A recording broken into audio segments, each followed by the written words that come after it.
Welcome to Spurs Focus, your go-to spot for daily Tottenham news, transfers, and match updates. Don't forget to support the channel by hitting that subscribe button now. Let's dive into today's top story. It definitely hurts, that's how Mathys described being cut from Spurs' Champions League squad. But instead of sulking, the 20-year-old vows to turn disappointment into motivation, promising Tottenham fans he'll come back stronger than ever. Mathys admits it hurt when Thomas Frank called him to tell him he would be left out of Tottenham's Champions League squad. Spurs have long had problems with European squad registration due to a lack of club-trained players and a surplus of non-locally trained ones, and that meant new head coach Frank had to leave out 6 senior stars from his squad to play in the 8 league phase matches of the Champions League in the coming months. The Dane decided to leave out the injured James Maddison and Dejan Kulusevski, centre-backs Radu Dragusin and Kota Takai, midfielder Yves Bissouma, and Tell, despite the 20-year-old Frenchman having only signed for Tottenham in a £30 million deal from Bayern Munich in the summer after his loan move was made permanent. Tell explained to the media, while on France U 21 international duty, how Frank had let him know the disappointing news. Quite simply, with respect. He called me, he simply told me his choice, and then you could see the list appear on the networks, said the attacker. As quoted by Le Telegram, "It's clear that when you're not on a list it definitely hurts, but I'm someone who stays pretty positive, no matter the situation, because I think I've worked a lot on the mental aspect, so today it's definitely a disappointment. I would have liked to be there. But the coach's choice is the coach's choice. We can only respect it, and we're going to work to come back in the best possible way." Tell was asked whether it had made him want to leave Spurs or simply do better to take his own form of revenge on the decision to exclude him from the Champions League squad. "No matter, even if I was on the list, I would have had this desire to be revengeful, to be able to be effective this season, to be able to start my season in the Premier League, because now it's a first long season that begins, because last year it was in the form of a 6-month loan," he said. "A desire elsewhere. I am under contract with Tottenham until 2031. So I'm a Tottenham player, and I will do my best to be able to play quite simply." Tell admits that his initial half-season loan spell with Spurs could have gone better as he struggled to hit the ground running in an injury-ravaged Tottenham side without a striker. "Knowing what I'm capable of, knowing all the abilities I have, I think I could have done better," he said. "In any case, we can all do better, but I would say that it's an encouraging setup." Why? Because it forces me to know the weak points, the things to improve, so there's always room for improvement that we have to aim for. Whether in life in London or on the pitch, I think it can be better. Everything can be better. Absolutely everything. I learned that no matter the situation, no matter why you're called to a club, you have to be patient, because there are times when it happens, times when it doesn't. That's life. Sometimes there are things we deserve that we don't receive. But in life, do we get everything we deserve? Not often. I've grown in maturity, in experience, and I think that today it has shaped my personality, and I would say my character especially. Levy out. Takeover talk. In. Spurs fans are buzzing as major investors eye North London. Could a new era be about to dawn at Tottenham Hotspur? Speculation over a takeover at Tottenham Hotspur has increased in the aftermath of Daniel Levy's shock departure as the club's long-serving chairman. The bombshell announcement arrived on Thursday evening with Levy, who had held the high-ranking position for almost 25 years, thanking Spurs and its supporters. He said, "I am incredibly proud of the work I've done together with the executive team and all our employees. We have built this club into a global heavyweight competing at the highest level. More than that, we have built a community.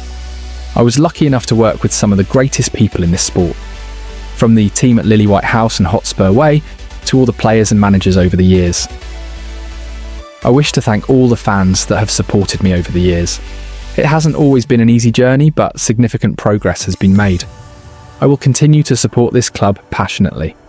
As Football.London understand, Levy's exit was enforced by the Lewis family, behind Spurs owners ENIC, as the final step in their reshape the structure of control in N17. The club's statement clarified, Vinay Venkatesham has been hired as Chief Executive Officer, CEO. Thomas Frank is the new men's head coach, whilst Martin Ho is the new women's head coach.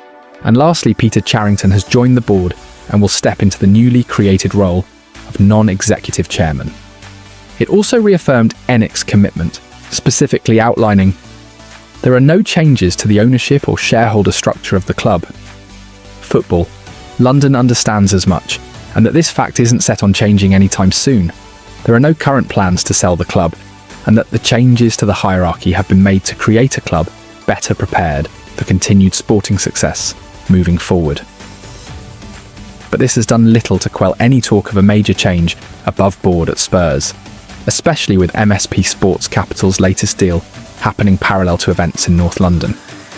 This week, they are reportedly in the process of making a major profit by selling their stake in McLaren Racing. In his former role, Levy had previously revealed that Spurs were seeking fresh investment, with MSP Sports Capital said to be in talks to acquire a 40% stake in the club.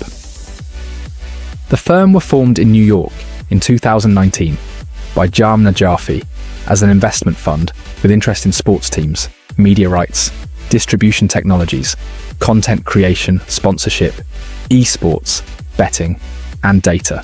They hold ties to 4 football clubs: FC Augsburg, AD Alorcon, GD Estoril, and SK Beveren. Plus, outside of football, one of their first ventures was to invest in McLaren's motorsport endeavours. MSP lead a consortium along with other entities, RE's Investment Management and the UBS O'Connor hedge fund, to acquire an initial 15% stake in McLaren Racing for £185 million. At the time, the team had last won in Formula One Grand Prix in 2012 and were valued in post at over £560 million. McLaren also compete in IndyCar, were a part of Formula E between the 2023 and 2025 seasons, and are set to enter the World Endurance Championships from 2027. Over several years, the team's fortunes in F1 have been turned around under the guidance of Chief Executive Zak Brown. Last year they won the Constructors' Championship, and following Sunday's Italian Grand Prix, are on track to do so again following the next meeting in Azerbaijan in 2 weeks' time. Australian driver Oscar Piastri currently heads the 2025 Drivers' Championship with a 31-point lead over British teammate Lando Norris in second place. Over the course of this meteoric rise, the consortium spearheaded by MSP have increased their stake to 30% of McLaren Racing, but according to reports have started the process of selling up. This will see majority shareholders Mumtalakat, the Bahraini sovereign wealth fund, and UAE-based investment group CYVN Holdings buy out the remaining shares they do not already own to take 100% control of McLaren. According to Sky News, the transaction could be announced as soon as Tuesday, September 9th. If confirmed, sources believe the total value of McLaren to have increased from £560 million, almost 5 years ago, to a gargantuan £3 billion in the present day. In theory, this will hand MSP a major profit on their past investment and could be viewed as a move to get their ducks in a row before deciding on their next venture. 2 new Tottenham filings at Companies House have fans talking. One confirms Daniel Levy's official exit as chairman, but the other, involving a deal with Macquarie Bank, hints at a major cash injection and raises big questions about Spurs' finances. Tottenham have entered 2 new filings on Companies House in recent days, with one getting some supporters talking. Companies House is a government agency that maintains the register of all different types of companies within the United Kingdom, both private and public. Tottenham Hotspur have a number of different companies registered on there in relation to various parts of the organisation, including ones for the club, the stadium, the charitable foundation, and even the hotel, among others, with other older dissolved companies listed. This week brought 2 new filings to the main Tottenham Hotspur Football and Athletic Company, limited on Companies House. The most recent one was an expected one, with the news that a Mr. Daniel Philip Levy was the subject of a termination of director appointment file on September 4th. That was the day that it was announced that the 63-year-old had left his post as the executive chairman of Spurs after more than 24 years at the helm. However, there was another filing a few days earlier that had got people talking. It was created on August 29th, but was not published until September 1st, and was the registration of a charge involving the London branch of Macquarie Bank Limited. That immediately prompted suggestions that there had been a big new cash injection into the club.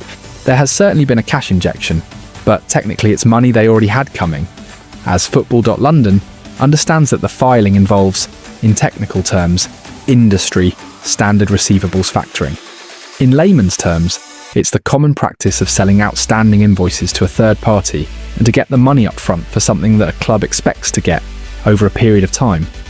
So for instance, in many cases football clubs have used banks like Macquarie to get their expected television revenue in advance. In this case with Spurs, while the amount is not stated, the company's house document refers to receivables being all of the central funds due, or owing to, or which may be due or owing to, or purchased or otherwise acquired, or received by the borrower from the Premier League for the period from, and including December 2025 up to, and including May 2026, including, for the avoidance of doubt, the amounts from the merit payments funds as defined in the Premier League rules payable around May 2026, in each case together with all ancillary and security rights thereto.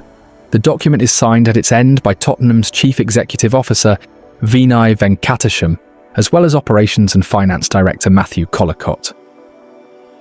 Australian-based Macquarie are one of a number of global investment companies that Premier League and Championship clubs have used over the years to get money from things like future TV earnings up front. Football finance expert Kieran Maguire told The Guardian back in 2020, when this had become common practice. Every time a club renew, effectively they are extending the length of the overdraft, and it means that Macquarie are entitled to the money from the next tranche of TV money from the Premier League. There's an awful lot of clubs doing this, and it makes a lot of sense. The broadcasting payments are made 3 or 4 times a year, but you've got all of the overheads going out in between, including the wage bill. I understand that a lot of banks are providing similar services, but because they are not formally registering a charge, we don't see the documentation because nothing is going through Companies House.